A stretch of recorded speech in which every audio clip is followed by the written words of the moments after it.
If you're not trading with profit, it's probably not because you need a better indicator. It's because you don't have a real system for what to trade, when to trade, and whether the trade is even worth taking. Because here's the truth. I cannot predict the market.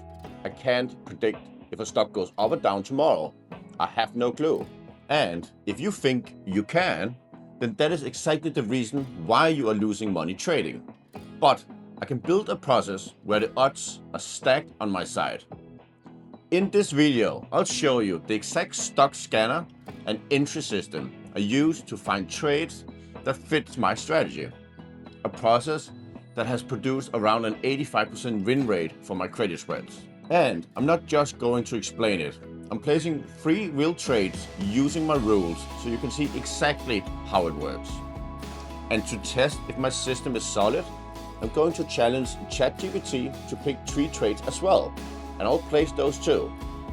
So we'll see who's better, me or ChatGPT. Quick background. I'm a full-time private investor. I trade my own money. I don't sell anything. No courses, no signals, no Discord. I'm just sharing what I actually do, what works for me, and what I believe is a complete waste of time. And here's my opinion. There are no magic indicators.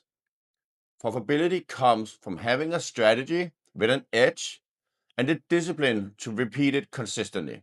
And let me make this very clear. I do not believe I have any special ability to predict where a stock is going next. Actually, I don't think anyone can do that consistently. But what I do believe is this. You can build a system based on data, statistics, and probability where certain filters create an edge.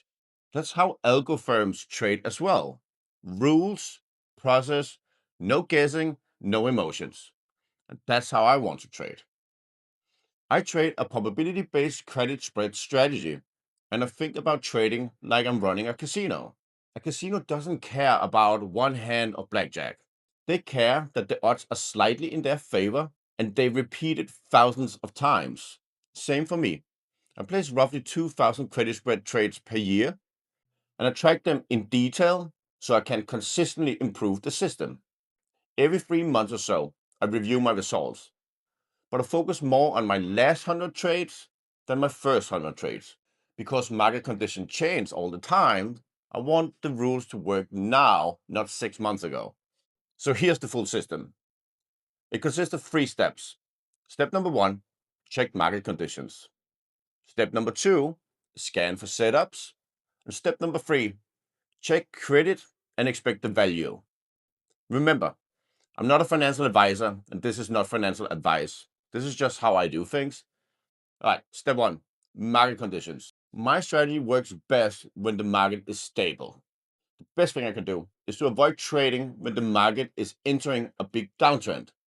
Because when the market drops, most stocks drop with it.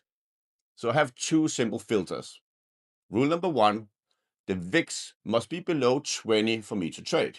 If VIX is above 20, I don't take any trades that day. Rule number 2, the SPY must be above the 50-day SMA. If SPY is below the 50 SMA, I get cautious because that can be the beginning of a downtrend. If the VIX is below 20 and SPY is above the 50 SMA, then I move to the scanner. Step 2, stock scanner. Now, I want stocks that are in an uptrend but just had a pullback, because my credit spreads perform best when I sell premium during a pullback inside a bigger uptrend. And I want this to be as rule-based as possible. The more rules I use, the fewer decisions I have to make, and the better my results are. Filter A, the pullback filter. RSI below 55 tells me momentum cooled off. It's a pullback.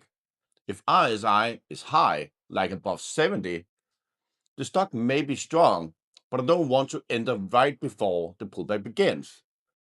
Filter B, the trend filter. SMA 20 above SMA 50. If the 20-day average price is above the 50-day average price, it tells me that we are in an uptrend. If SMA 20 is below SMA 50, that's not a pullback anymore. That can be the trend shift. I always want to trade with the trend because that give me the higher probability trade. Price location. This is my entry trigger. I care about where price is relative to the 20-day SMA. I want the stock price to be at least 5% below SMA 20. This seems strange, and I only came up with this filter purely from analyzing my trades. But why does it make sense? Well, the data suggests that entering when price is not below the SMA 20 is too soon. On average, the pullback is not finished. It has to go a little further down. So any stock that has SMA 20 above SMA 50, where the stock price is currently more than 5% below the SMA 20, goes on my watch list. Step 3, credit check and positive EV. Now here's the step that most people skip, and it's probably the most important one. This is how I decide if I take a trade or skip it. Once I have the list of stocks that fits my entry filters, I still don't place the trade yet, because now I need to answer one question.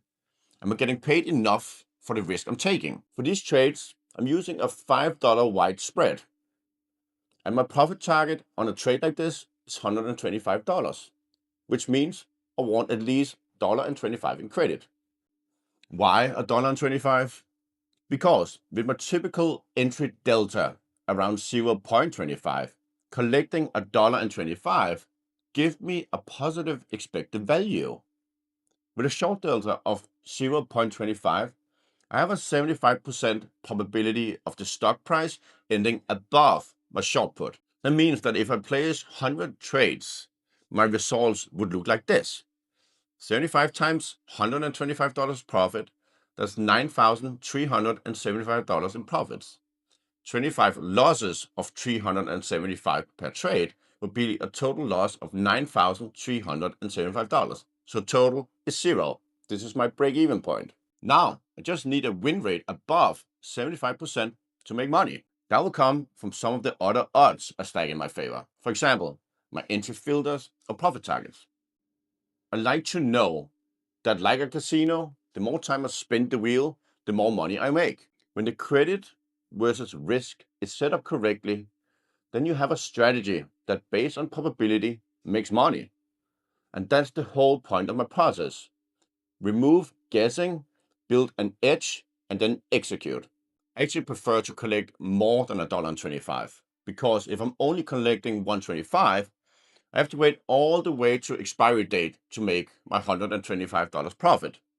So in the perfect world, I collect $1.50 or maybe $1.75, because that would allow me to close the position earlier when it's up by $125.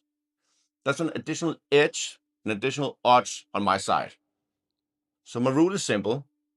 If I can't get the credit I need for positive expected value, I skip the trade, even if everything else looks perfect. Now, I still don't place the trade. I keep the stock on my watch list because I know it qualifies, but I wait for a green candle. I'm not looking for perfection or trying to analyze charts here. I just prefer to see a stock that is pointing up rather than pointing down. That's all. And when that happens, then I'm ready to place my trade. Obviously, the trade needs to match the other parts of my strategy. DTE, 50 to 60 days, delta, 0.25 to 0.30, spread width, $5 to $10. And of course, I'll manage my trade as always. I have a profit target of 125. The max I can lose on a $5 wide spread is $375. 21 days before expiry date, I close all positive positions. And 2 weeks before expiry date, I close everything. I don't like to hold credit spreads into the last 2 weeks because the risk of them jumping up and down crazy is just too high. All right, let's see how it works. I use TradingView for scanning because it's free, it's fast and clean, and it's very easy to use. I have a market cap filter. I don't want to trade anything too small. Then I have filters for the SMAs and the RSI. Unfortunately, TradingView doesn't always give me what I need on the options side, like implied volatility.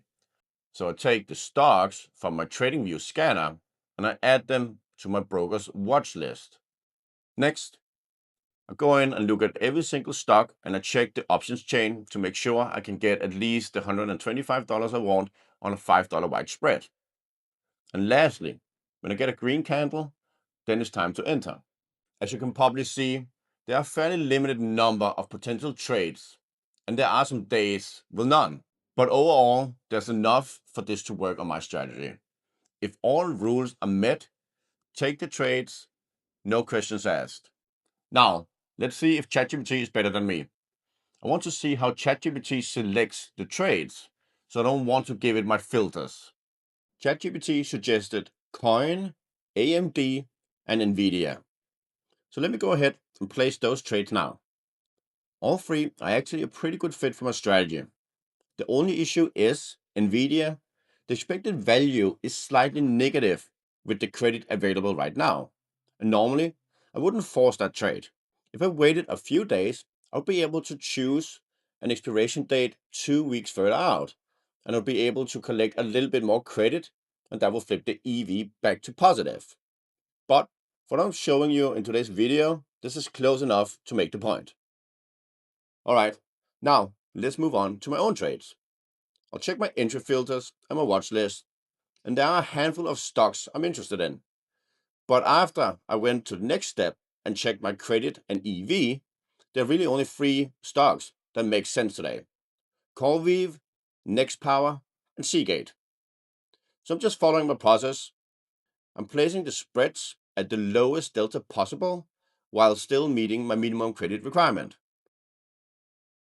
And as always, it's important that I write everything down in my trading journal, because that's how I build good data that I can use to improve my trading system over time. If you watch any of my other videos, you know I track all the trades I place in these videos right here in the sheet. And today, I also had to close my Tesla trade. It dropped into my stop loss zone, and we're about 2 weeks from expiration. So I had to take the loss for 2 reasons. It's not fun, but it's part of training. This one didn't work out, and now it's on to the next one. So that's my entry filter and stock scanner process. This is exactly how I remove emotions, remove guessing, and trade like a professional. Thank you for watching, and please help me by subscribing to my channel. Good luck, stay disciplined, and follow your rules.